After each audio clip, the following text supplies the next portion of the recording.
الحمد للہ وحدہ لا شریک لہ والصلاة والسلام علی من لا نبی بعدہ۔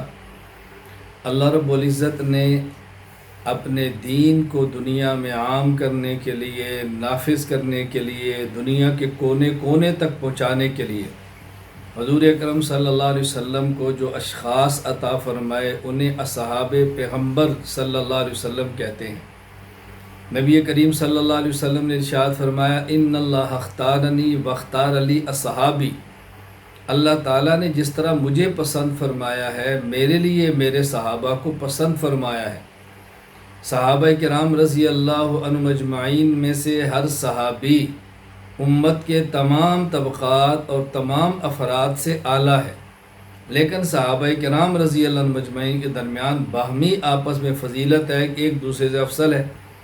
جس طرح انبیاء کرام علیہ السلام میں سے ہر نبی انبیاء کے علاوہ تمام امتوں کے تمام افراد سے افضل ہے، لیکن انبیاء علیہ السلام میں بعض نبی بعضوں سے افضل ہیں۔ تلک رسول فضلنا بعضهم علی بعض قرآن کریم کے اندر موجود ہے۔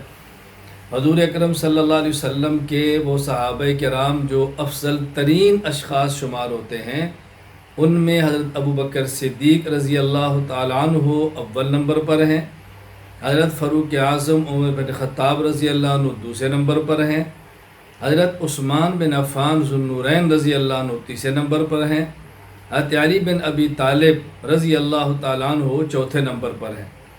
حضرت فاروق اعظم رضی اللہ تعالیٰ عنہ کے حوالہ سے گفتگو چل رہی تھی۔ فاروق اعظم رضی اللہ تعالیٰ عنہ کا نام ہے عمر اور آپ کی کنیت ہے ابو حفص۔ آپ کی صاحبزادی رسول اللہ صلی اللہ علیہ وسلم کی زوجہ مطہرہ ام المومنین حضرت حفصہ رضی اللہ تعالی عنہا کے والد ہونے کی بنا پر، اور آپ کا لقب ہے فاروق، یعنی حق اور باطل کے درمیان فرق کرنے میں عمر رضی اللہ تعالیٰ عنہ کی ایک ممتاز حیثیت تھی۔ حضرت عمر رضی اللہ تعالیٰ عنہ رسول اکرم صلی اللہ علیہ وسلم کی جو ہجرت نبی ہے اس سے 40 برس پہلے آپ کی ولادت ہوئی ہے۔ حضرت عمر بن خطاب رضی اللہ تعالیٰ عنہ، حضرت عمر رضی اللہ تعالیٰ عنہ کے اسلام لانے کا بہت عجیب واقعہ ہے، آپ نے سنا ہوگا، عبرت آموز بھی ہے، عبرت انگیز بھی ہے۔ حضرت عمر رضی اللہ تعالیٰ عنہ کی ہمشیرہ اسلام لا چکی تھی، آپ کے بہنوئی کلمہ پڑھ چکے تھے۔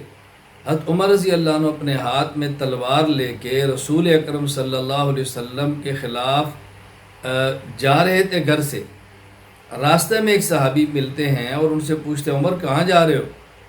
کہا تمہیں معلوم ہے انی ارید ان اقتل محمد صلی اللہ علیہ وسلم، کہ میں محمد صلی اللہ علیہ وسلم کو قتل کرنے کے لیے جا رہا ہوں۔ کہا اپنے گھر کی خبر لو۔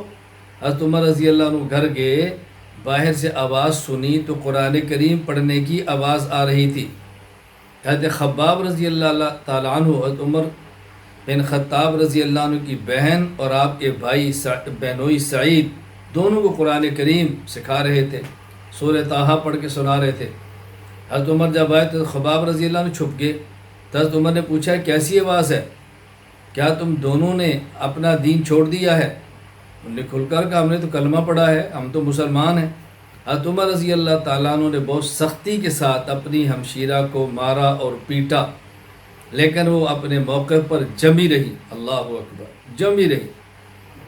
آخر عمر رضی اللہ تعالیٰ غصہ ٹھنڈا ہو گیا، فرمایا وہ لاؤ کتاب جو تم پڑھ رہی ہو مجھے بھی دکھاؤ۔ انہوں نے کہا میں دیتی ہوں، لیکن انک رجسن، ابھی آپ نے کلمہ نہیں پڑھا، آپ ناپاک ہیں۔ ولا یمس الا المطہرون، اور اس قرآن کریم کو وہی آدمی ہاتھ لگا سکتا ہے جو پاک ہو، تم جاؤ غسل کرو اس کے بعد۔ حضرت عمر رضی اللہ تعالیٰ نے اس کے بعد تشریف لائے، انہوں نے قرآن کریم کی آیات پڑھی اور کلمہ پڑھا اور مسلمان ہو گئے۔ پھر حضرت عمر بن خطاب رضی اللہ تعالیٰ عنہ کا کلمہ پڑھنا تھا تو حضرت عبداللہ بن مسعود رضی اللہ عنہ فرماتے ہیں کان اسلام عمر فتحً، حضرت عمر کا اسلام قبول کرنا اسلام کی فتح تھی۔ وکانت ہجرتہ نصراً، اور آپ کا مکہ سے مدینہ منورہ ہجرت کر کے جانا اسلام کی مدد تھی۔ وکانت امارتہ رحمتاً، حضرت عمر رضی اللہ تعالیٰ کا امیر المومنین بننا اللہ کی رحمت تھی۔ فرماتے ہیں وما نستطیع ان نصلی فی البیت، بیت اللہ میں جا کر نماز پڑھنا ہمارے بس میں نہیں تھا، حتی اسلم عمر، حضرت عمر کلمہ پڑھا، مسلمان ہو گئے تو بیت اللہ کے دروازے مسلمانوں پر کھل گئے۔ اور حضرت عمر رضی اللہ تعالیٰ عنہ کا دیکھیں یہ اسلام لانا کتنا عجیب واقعہ ہے۔ اللہ اکبر۔ میں ابھی اس پر تفصیل سے بات نہیں کر رہا، میں صرف اشارہ کر رہا ہوں۔ حضرت عمر کی بہن ڈٹ گئی، حضرت عمر کی بہن اپنے موقع پہ کھڑی رہی، مار کھائی اور عمر کے اسلام لانے کا ذریعہ بن گئی۔ معلوم ہوا کہ اگر آپ نے دین کا کام کرنا ہے، اگر دین کو پھیلانا ہے، دنیا میں دین کو عام کرنا ہے، تو آپ کو ثابت قدمی کے ساتھ کھڑا رہنا ہوگا۔ بڑے بڑے مضبوط دل بھی ہل جائیں گے، لیکن داعی کی استقامت اس کے لیے شرط ہے۔ حضرت عمر رضی اللہ تعالیٰ نے کلمہ پڑھا، مسلمان ہو گئے، اور دراصل آپ کا اسلام قبول کرنا یہ حضور اکرم صلی اللہ علیہ وسلم کی مبارک دعا کا نتیجہ تھا۔ حضرت عمر رضی اللہ تعالیٰ عنہ کا اسلام قبول کرنا رسول اللہ صلی اللہ علیہ وسلم کی مبارک دعا کی قبولیت تھی۔ رسول اکرم صلی اللہ علیہ وسلم نے جامع ترمذی میں ہے، اللہ تعالیٰ سے دعا مانگی، اللہم اعز الاسلام، اللہم اعز الاسلام باحب الرجلین، اللہ اکبر، اللہم اعز الاسلام باحب الرجلین ہذین الیک بابی جہل او بعمر بن الخطاب۔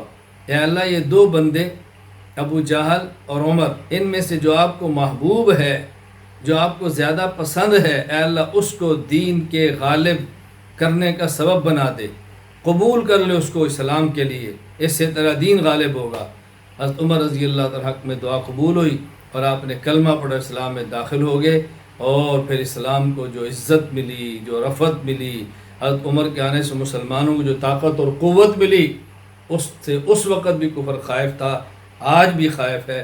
عمر کو دشمن تب بھی پریشان تھا، آج بھی پریشان ہے۔ عمر سے محبت کرنے والے تب بھی خوشی کے نعرے لگا رہے تھے، آج بھی خوشی کے نعرے لگا رہے ہیں۔